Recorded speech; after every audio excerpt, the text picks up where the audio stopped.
Assalamualaikum warahmatullahi wabarakatuh. Baik, selamat pagi anak-anakku. Bagaimana kabarnya hari ini? Mudah-mudahan semuanya dalam keadaan sehat ya. Baik anak-anakku, pada kesempatan kali ini Ibu akan membahas tentang pelajaran kita, pelajaran kelas 4, yakni pada bab ke-7, beriman kepada para malaikat Allah. Tapi sebelumnya, mari pelajaran kali ini kita awali dengan berdoa bersama dengan membaca basmalah. Bismillahirrahmanirrahim. Baik anak-anakku, pada pelajaran kali ini beriman kepada para malaikat Allah, diharapkan setelah pelajaran ini kalian selesaikan, kita bahas bersama, kalian akan mampu menyebutkan nama-nama para malaikat Allah beserta tugasnya dengan baik dan benar. Setelah itu, kalian juga akan mampu menjelaskan hikmah beriman kepada malaikat Allah dengan baik dan benar. Anak-anakku, seperti yang kamu ketahui bahwa semua orang Islam, Muslim, wajib beriman kepada para malaikat Allah. Beriman kepada para malaikat Allah merupakan salah satu rukun iman yang kedua. Disebutkan dalam surah Al-Baqarah ayat 285. Bismillahirrahmanirrahim. Kullun amana billahi wa malaikatihi wa kutubihi wa rusulihi. Semuanya beriman kepada Allah, malaikat-malaikatnya, kitab-kitabnya, dan rasul-rasulnya. Baik anak-anakku, untuk mengawali kita mengenal para malaikat Allah, perlu kiranya kita tahu mengapa kita beriman kepada malaikat Allah. Apa itu artinya beriman kepada malaikat Allah? Beriman kepada malaikat Allah artinya kita harus yakin, kita harus percaya bahwa Allah menciptakan makhluk yang bernama malaikat.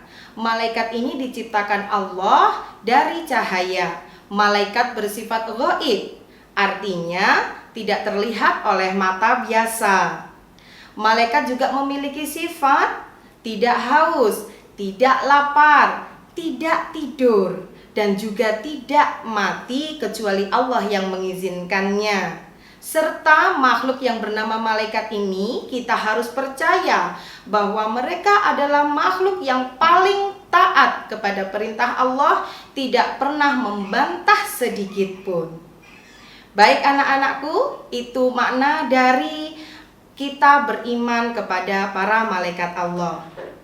Nah, sekarang mari kita berkenalan kepada para malaikat-malaikat ini.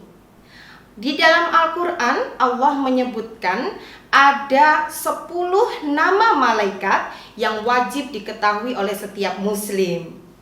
10 nama malaikat ini wajib diketahui dan harus tahu namanya satu persatu. Jika kamu mengaku seorang muslim, maka kamu harus hafal nama-nama dari 10 malaikat ini. Baik anak-anakku, coba sekarang kamu sebutkan, tanpa Bu Guru harus memberitahu dahulu, kamu sebutkan 10 nama malaikat yang kamu ketahui. Silahkan. Baik anak-anakku, sudah selesai 10 nama malaikat? Baik, sekarang kita cocokkan dengan nama-nama malaikat yang telah Ibu Guru siapkan. Kamu perhatikan, ada 10 nama-nama malaikat Allah. Dari yang pertama, malaikat Jibril, Mikail, Israfil, Israil, Munkar, Nakir, Rokib, Atid, Malik, Ridwan. Bagaimana anak-anakku? Kita ulang sekali lagi. Ada Jibril, Mikail, Israfil, Israil, Munkar, Nakir, Rokib, Atid, Malik, Ridwan. Bagaimana nama-nama yang telah kamu sebutkan tadi? Apakah sesuai dengan nama-nama malaikat yang disebutkan oleh Bu Guru? Baik, kalau sudah sesuai, bagus. Jika belum sesuai, maka kita perlu mengenal nama-nama malaikat kita. Untuk menghafal dengan mudah, kita hafalkan dengan lagu. Ya? Oke. Ada 10 nama-nama malaikat. Bu Guru punya lagu. Coba kamu dengarkan bersama-sama ya. Nama-nama malaikat: Jibril, Mikail, Israfil, Izrail, Munkar, Nakir, Rakib, Atid, Malaikat, Malik, Ridwan. Jibril, Mikail, Israfil, Izrail, Munkar, Nakir, Rakib, Atid, Malaikat, Malik, Ridwan. Baik anak-anak, untuk menghafalkan nama-nama malaikat tadi, kita sudah bernyanyi bersama. Agar lebih mudah lagi, mari kita lakukan dengan melakukan gerakan. Ya, dengan melakukan gerakan. Gerakan ini disebut sebagai senam malaikat. Senam malaikat akan kita lakukan dengan gerakan pertama, yaitu mengangkat kedua tangan di atas kepala seperti gambar berikut ini. Baik anak-anakku, bisa kamu tirukan? Tangan diangkat di atas kepala, menunjukkan ini adalah tugas dari malaikat Jibril. Berikutnya, malaikat Mikail. Malaikat Mikail, gerakannya adalah meletakkan kedua tangan kita seperti hendak menyuapi makanan ke dalam mulut kita. Kamu lihat gerakannya seperti ini. Baik anak-anakku, itu tadi menunjukkan gerakan malaikat Mikail. Yang ketiga adalah malaikat Israfil. Malaikat Israfil ditunjukkan dengan gerakan dari gerakan kedua menuju ke gerakan ketiga, seperti seseorang sedang meniupkan sesuatu. Gerakan 2 ke gerakan 3. Kamu lihat gambar berikut ini. Baik anak-anakku, 3 malaikat telah kita ketahui gerakannya. Gerakan berikutnya adalah malaikat Izrail. Malaikat Izrail seperti hendak memotong leher ayam. Gerakannya seperti hendak memotong leher ayam. Ya, seperti ini. Baik anak-anak, berikutnya adalah malaikat Munkar. Malaikat Munkar gerakannya seperti hendak tidur. Tempelkan kedua tanganmu di pipi sebelah kanan. Kita gandeng dengan gerakan malaikat berikutnya, yaitu malaikat Nakir. Menempelkan tanganmu ke pipi sebelah kiri. Munkar, Nakir. Gerakannya seperti ini. Baik anak-anakku, kita lanjutkan dengan malaikat berikutnya, yaitu malaikat Rakib dan Atid. Malaikat Rakib, kita gunakan tangan kita, jempolnya ditaruh di pundak sebelah kanan. Ini menunjukkan malaikat Rakib. Berikutnya, malaikat Atid berada di pundak sebelah kiri. Kamu posisikan jempolmu. Malaikat Rakib, jempolnya ada di sebelah kanan pundaknya, pundak kita. Malaikat Atid jempol kita berada di sebelah kiri, pundak sebelah kiri. Baik, dua malaikat lagi, yaitu malaikat Malik dan malaikat Ridwan. Malaikat Malik posisinya kita menghujam ke bawah, menghujamkan tangan kita ke arah bawah. Setelah itu dilanjutkan dengan malaikat Ridwan, kita angkat kedua tangan kita ke atas seperti sedang merayakan sesuatu. Baik anak-anak, coba kita praktekkan bersama-sama gerakan tadi menggunakan lagu yang telah kita nyanyikan bersama-sama. Siap untuk melakukan senam malaikat dengan lagu yang sudah kita hafalkan tadi? Siap ya? Baik, kita lakukan bersama-sama. 1, 2, 3. Jibril, Mikail, Israfil, Israil, Mungkar, Nakir, Raqib, Atid, malaikat Malik, Ridwan. Kita ulang sekali lagi. 1, 2, 3. Jibril, Mikail, Israfil, Israil, Mungkar, Nakir, Raqib, Atid, malaikat Malik, Ridwan. Baik, sudah hafal anak-anakku?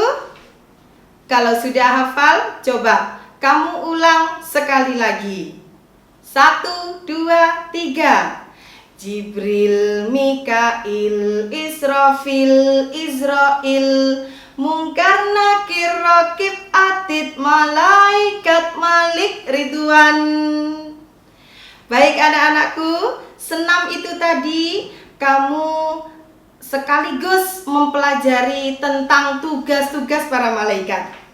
Jadi gerakan-gerakan tadi itu ada maknanya, tidak hanya gerakan-gerakan seperti ini saja, tidak, tetapi itu ada maknanya. Sekarang Ibu Guru jelaskan makna gerakannya satu persatu, yang sekaligus menjelaskan tentang tugas-tugas para malaikat kita. Gerakan pertama, perhatikan baik-baik. Malaikat Jibril digambarkan seperti ini. Ini menunjukkan bahwa malaikat Jibril bertugas menerima dan menyampaikan wahyu kepada para nabi dan rasul. Menerima wahyu dan menyampaikannya kepada para nabi dan rasul. Tugas malaikat Jibril. Selanjutnya, malaikat Mikail. Malaikat Mikail posisi seperti ini menunjukkan seperti kita sedang makan. Makan kita artikan sebagai rizki kita setiap hari. Nah, malaikat Mikail bertugas sebagai pembagi rizki. Selanjutnya, gerakan ketiga, yaitu gerakan seperti sedang meniup sesuatu. Ini adalah tugas dari malaikat Israfil. Apa tugas malaikat Israfil? Malaikat Israfil bertugas meniup sangkakala nanti di hari kiamat jika telah tiba. Gerakan berikutnya yaitu malaikat Israil. Seperti kamu tahu, malaikat Israil bertugas mencabut nyawa makhluk hidup. Ya, jadi saya posisikan seperti ini bukan berarti ini kejam, tidak, tetapi ini menunjukkan bahwa akhir dari kehidupan seseorang. Tugas dari malaikat Israil mencabut nyawa. Berikutnya, malaikat Mungkar dan Nakir. Dua malaikat ini digambarkan dalam gerakan seperti ini, artinya posisi seperti ini kita seperti sedang tidur.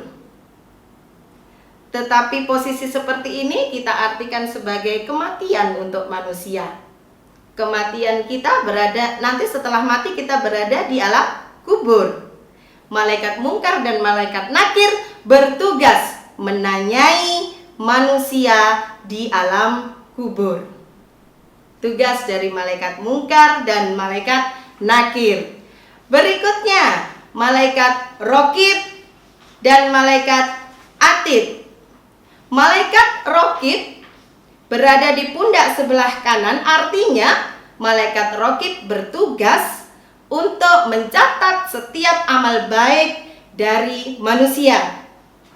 Sedangkan malaikat Raqib berada di pundak sebelah kiri, bertugas untuk mencatat amal buruk setiap manusia. Raqib dan Atid senantiasa menemani kita kemanapun kita berada, sehingga malaikat Raqib selalu berada di pundak kanan, malaikat Atid berada di pundak kiri. Selanjutnya adalah malaikat Malik. Malaikat Malik digambarkan dengan gerakan menghujam ke bawah, menghujamkan kedua tangan ke bawah. Artinya malaikat Malik bertugas menjaga neraka. Menjaga neraka adalah tugas malaikat Malik, dan biasanya neraka itu berada jauh di bawah, jauh di bawah. Sedangkan yang di atas apa? Malaikat Ridwan. Ini adalah gerakan terakhir, seperti sedang merayakan sesuatu. Dari menghujam ke bawah, tugas dari malaikat Malik menjaga neraka. Kita tarik ke atas, menjadi tugas malaikat Ridwan, menjaga surga. Baik anak-anakku, 6 malaikat sudah kamu lakukan, 6 malaikat sudah kamu mengerti artinya. Maka sekarang tugas kamu adalah menyebutkan nama-nama malaikat tadi beserta tugasnya. Jika sudah selesai, maka kita lanjutkan kepada materi berikutnya, yaitu untuk apa kita harus beriman kepada para malaikat. Hikmah apa, manfaat apa yang kita dapatkan dengan kita beriman kepada para malaikat Allah. Baik anak-anakku, beriman kepada malaikat Allah membuat kita menjadi takut untuk berbuat dosa, takut untuk mau berbohong, takut untuk mau mencuri, takut untuk mau berbuat jahat kepada orang lain, takut untuk melakukan dosa. Kenapa? Karena kamu tahu, kamu percaya bahwa ada malaikat Raqib, ada malaikat Atid yang selalu menjaga kita. 1. Takut berbuat dosa. Manfaat berikutnya, hikmah berikutnya dari kita memahami kenapa kita beriman kepada para malaikat Allah. Yang kedua adalah kita jadi orang yang gemar menjalankan perintah Allah. Kenapa? Karena semua amal ibadah kita akan dilaporkan oleh malaikat Raqib, dan semua amal buruk kita akan dilaporkan oleh malaikat Atid kepada Allah Subhanahu wa Ta'ala. Siapa yang melakukan kebaikan, dia akan berada di dalam surga yang dijaga oleh malaikat Ridwan. Dan siapa yang suka berbuat jahat, suka berbuat dosa, maka dia akan berada di dalam neraka yang dijaga oleh malaikat Malik. Betul sekali. Hikmah berikutnya kita beriman kepada malaikat Allah, yakni menjadikan kita orang yang gemar bersedekah, gemar sedekah. Dalam sebuah hadis dijelaskan bahwa Nabi Muhammad pernah bersabda, tidak ada satu hari pun pada saat para hamba bangun di waktu pagi kecuali ada 2 malaikat yang turun. Salah satunya berkata, "Ya Allah, berilah ganti kepada orang yang berinfak." Yang lain mengatakan, "Ya Allah, berilah kebangkrutan kepada orang yang kikir." Hadis ini diriwayatkan oleh Imam Bukhari dan Muslim. Hadis ini menjelaskan kepada kita anak-anakku bahwa setiap kita sedekah di pagi hari sampai malam hari, itu ada malaikat-malaikat yang mendoakan kita akan keuntungan, mendoakan kita akan ganti yang lebih baik dari sedekah kita. Sedangkan bagi orang-orang yang kikir, malaikat mendoakan bahwa orang itu akan mengalami kebangkrutan. Hikmah keempat dari kita beriman kepada Allah adalah kita menjadi orang yang mengingat kematian, selalu mengingat kematian. Orang yang cerdas adalah orang yang selalu mengingat kematian. Karena kematian akan datang, pasti datang kepada kita tanpa kita tahu kapan dia akan datang. Ini menunjukkan kita beriman kepada malaikat Israil, yakni tugasnya mencabut nyawa. Orang yang selalu mengingat kematian, tentu dia akan melakukan perbuatan-perbuatan baik sepanjang hidupnya. Orang yang mengingat kematian, tentu dia akan menghindari perbuatan-perbuatan dosa. Karena dia tahu ada 2 malaikat yang menjaganya, ada 2 malaikat yang selalu mencatat amal baik dan amal buruknya, serta ada surga dan neraka yang menunggu balasan dari perbuatan-perbuatan kita, yang menunggu untuk membalas semua perbuatan-perbuatan kita. Baik anak-anakku, dari 4 hikmah beriman kepada para malaikat itu tadi harusnya bisa kita laksanakan sebagai seorang muslim yang baik, seorang muslim yang beriman kepada para malaikat Allah dengan iman yang penuh, iman yang sempurna. Baik anak-anakku, cukup paham apa yang dijelaskan oleh Bu Guru? Oke, kalau begitu tiba saatnya untuk kamu mengulang kembali apa-apa yang sudah dijelaskan oleh Bu Guru dengan mengerjakan soal-soal yang akan Ibu tampilkan sebentar lagi. Selamat belajar. Assalamualaikum warahmatullahi wabarakatuh.